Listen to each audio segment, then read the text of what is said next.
Grace Bible Church. Welcome to another edition of Living by the Book.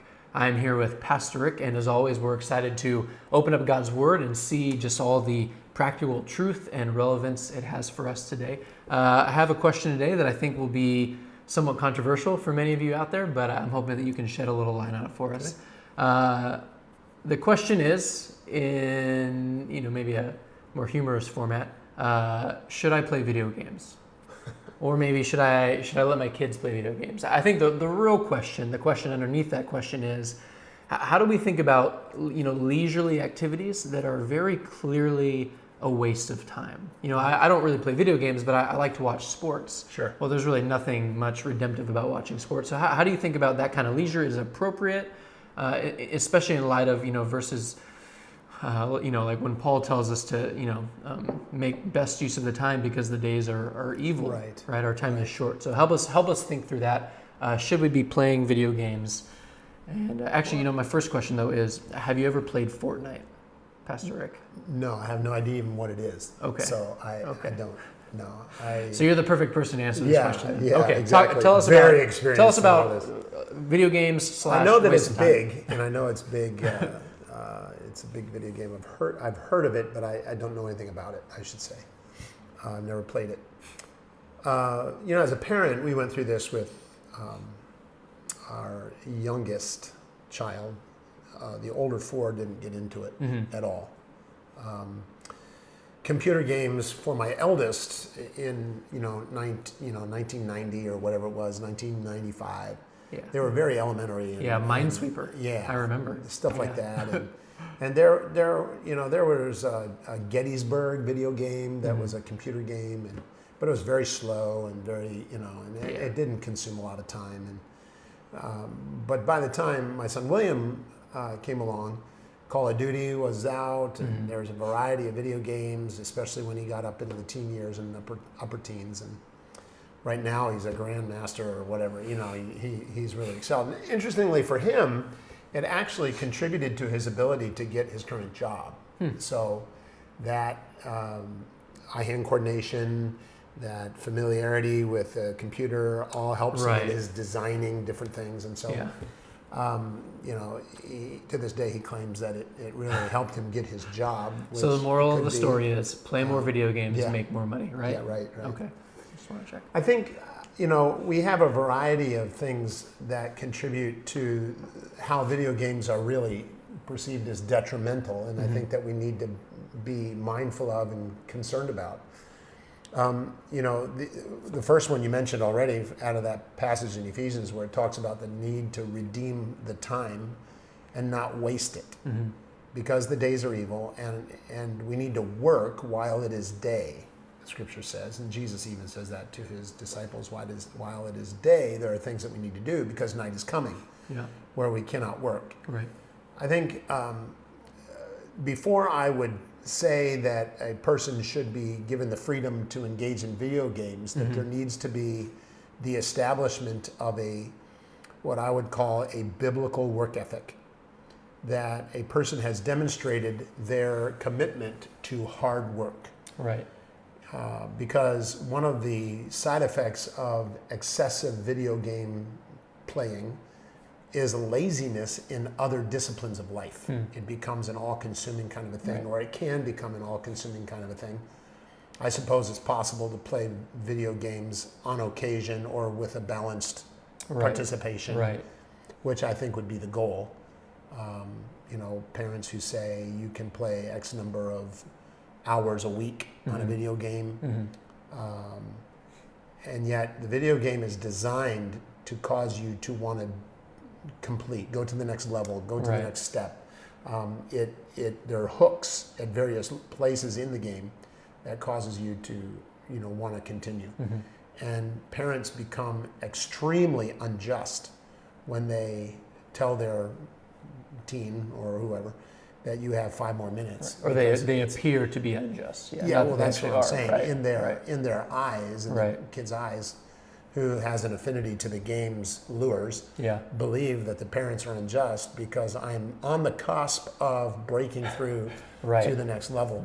I remember my son William telling me, and I don't know how legitimate this was or how the programming worked in those earlier video games, but he'll lose his progress if he doesn't make it to the next level. Pastor Rick, they're called checkpoints. Yeah. And they're a real thing. Whatever. Tell you what, yeah, they're a real thing. Whatever.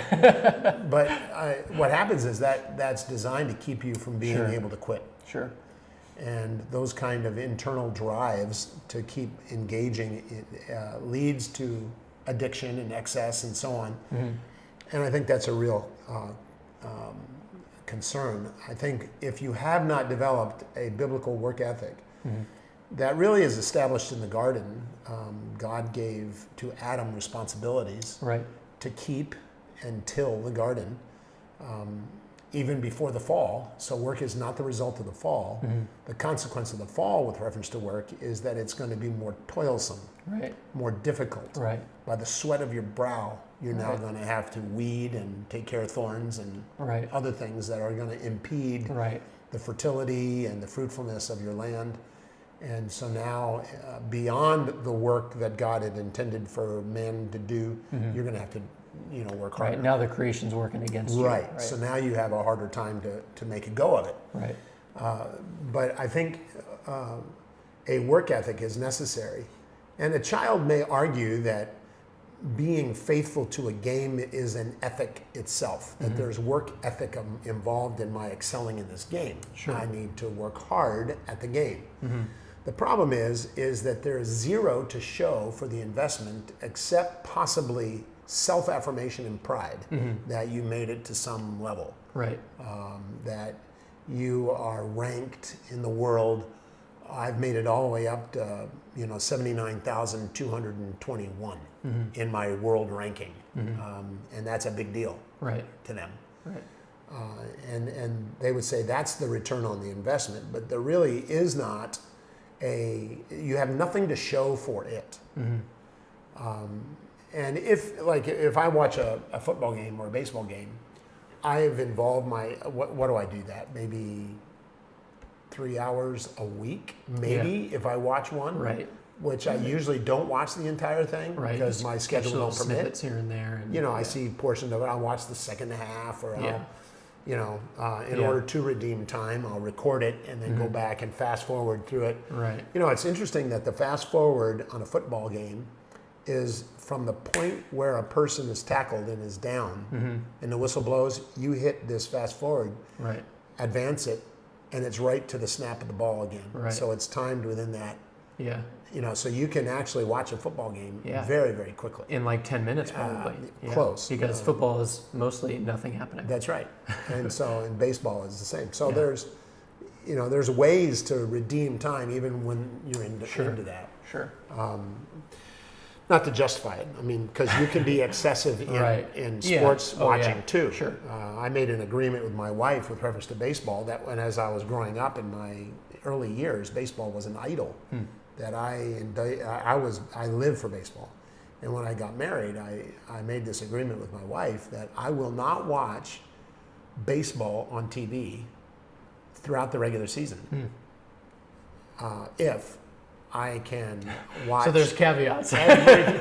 every playoff game from the wild card through the World Series.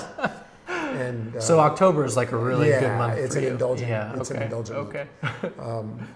But there are governors that are placed on that, and of course, I'm never going to allow baseball to interfere with my ministry or my work or things that I need to do around the house or whatever. So I'm not neglecting anything to watch it. It's just I'm choosing to use whatever time I have to watch a game if one is on or available.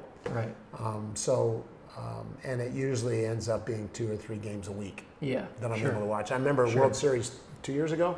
I didn't see one game. Because I had meetings and I had services and I had higher priorities. Other things that kept me from doing it. Absolutely. Because I have a biblical work ethic. Young teens often do not have a biblical work ethic. They see work as an evil to be avoided. Work itself is the curse. That's to a kid. That's the case. And another issue that I think is detrimental is that it creates a fantasy world where you're the hero, and therefore it feeds pride. In an artificial world, you're proud of yourself, and and that creates a dissatisfaction in the real world where you're not looked at Right. as a hero. Interesting. And so you feel inferior in real relationships, but you have your sense of worth associated with fantasy. And that keeps a person from truly being able to focus on who they are in Christ Jesus, because they're able to have significance in this game. And I think that's real detrimental. Interesting. Yeah. I think another thing is that the satisfaction that hard work produces with a job well done is something that they're able to gain through the shortcut of the pleasure centers in your brain where dopamine is released and so on, through the stimulation and satisfaction and achievement in this video game. So there's great pleasure that Right. is being pursued. Yeah.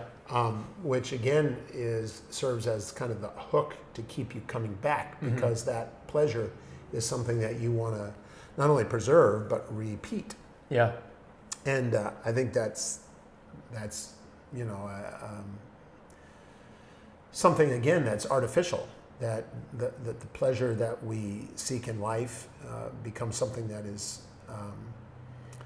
to be found at the right hand of God primarily, and in doing right, doing righteousness, whether it's accomplishing your job, investing in other people, relational advancement, discipling, worship, other things where those pleasure centers should be sought. But it's done through the video game, which I think is highly detrimental. And yet another detriment, I think, would be the issue of in this fantasy kind of world, that your ability to relate to others is really stunted, or something that becomes delusional. Delusional may be a strong word, but the idea is in video games, if you fail, you just restart and you can play that level again. And you can play a level until you succeed in it. Right.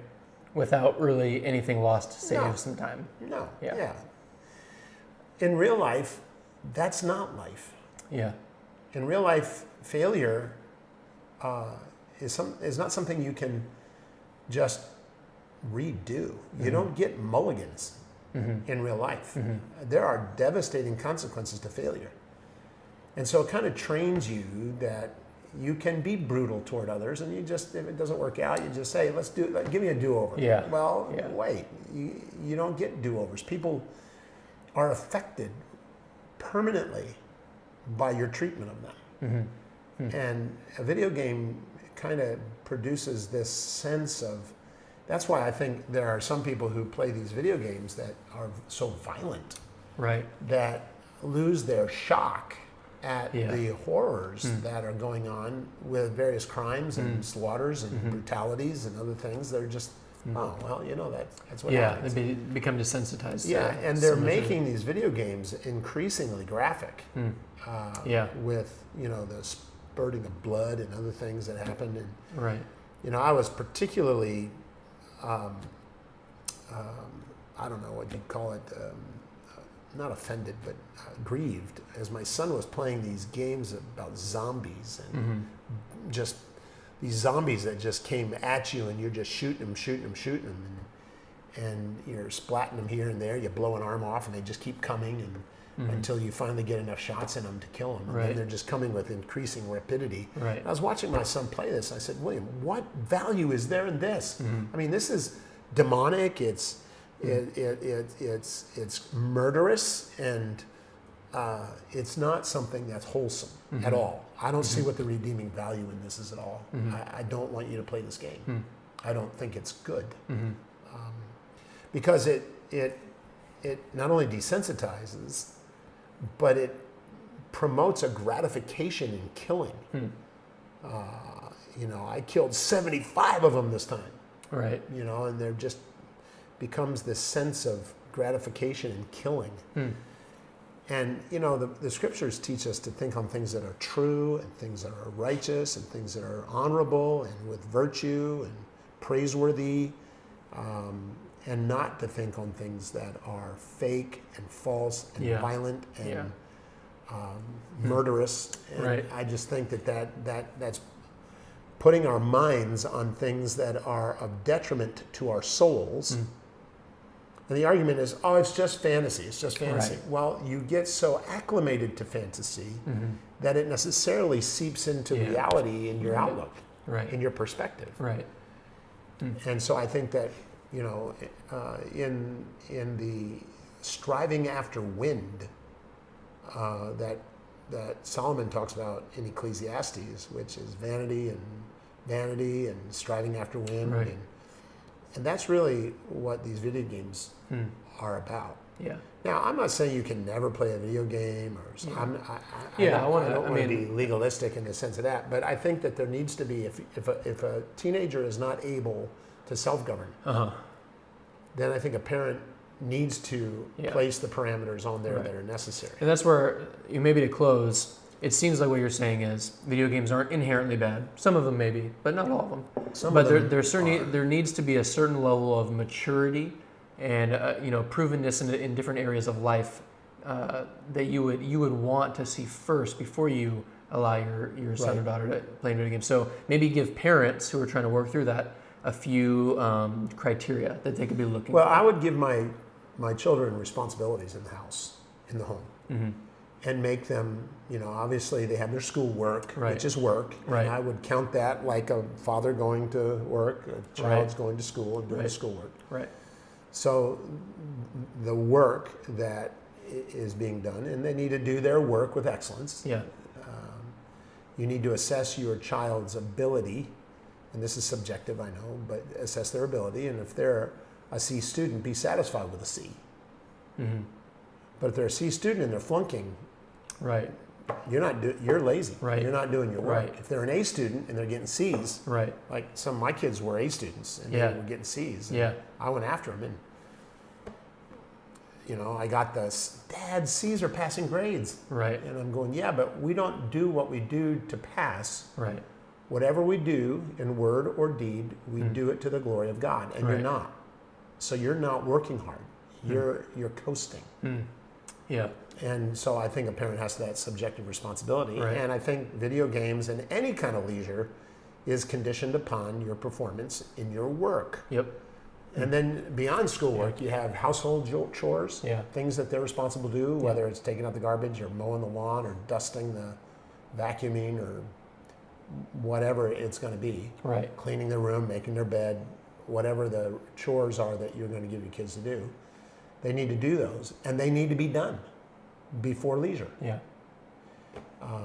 And I believe, and people who know me know that this is true, I believe that the Bible establishes a 6-day work week, not a 5-day work week. It's a 6-day work week. And you rest on 7, in 1. So I don't have any problem if, let's say on Saturday, I have to teach a class early in the morning and spend the morning in my office and doing counseling or answering emails or whatever. And which you often do. I do. And then in the afternoon, connect with people, again, with counseling or phone calls or visitations, or then have somebody over for dinner and minister to them in that way on Saturday. I don't say, you know what, Saturday's my day off. Now, the elders consider Saturday my day off. Saturdays and Mondays. I know, they're always trying to make you take days off. I know. But I believe in a 6-day work week. And so I endeavored to do work, through 6 days. And I think we need to teach our children the same thing. We don't need to teach them the unionized American work week of 40 hours, 8 hours for 5 days. That's an American invention. That's not the way the history of mankind operated. You started work at sun up.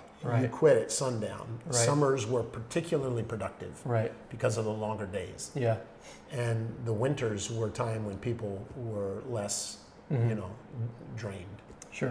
But I don't think that we do our children favors by coddling them and not requiring them to work hard. And so a biblical work ethic is really the bottom line of this. And if they have it, then they should have the freedom to play a video game when they have time, which is not going to be 5 hours a day. Right. Not if they have a biblical work ethic. Right. No, that's really helpful. Well, in a world where, increasingly technology is the source of leisure, I think this is a really helpful conversation, not just in thinking about video games, but I think in thinking about a lot of different things. I think of social media, movies, TV shows, binge watching on Netflix. I mean, it's all part of it. So I just appreciate you helping us think through that. And I think we need to govern ourselves. I just recently put a governor on my, because on the iPhone, I don't know if it's on every phone, I suppose it is, but you can put a cap on your social media. So I gave myself an hour a day. Yeah. And it's interesting, I went to check Messenger. I had a blue dot on my Messengers thing. I went to check who the message was from, and it's darkened. So you've exceeded your social media for the day. Right. Oh, okay. Yeah. I'll look at it Check tomorrow. it tomorrow. And so I think that's a helpful tool to keep you, because it's possible you sit there and you start scrolling. Right. And that's no better than a kid on a video game. Right, exactly. So yeah. No, really helpful. I appreciate it. Church, I trust that you've been helped by this as well, not just in shepherding your children, but I think in even, like you said, governing ourselves and checking ourselves and making sure that we are making best use of the time and not giving ourselves over to vain activities that's ultimately striving after wind. And I think that's a very biblical outlook. So thank you again, Pastor Rick, for serving us so well. And church, we hope that this has helped you, and we hope to see you next week on another edition of Living by the Book. Take care.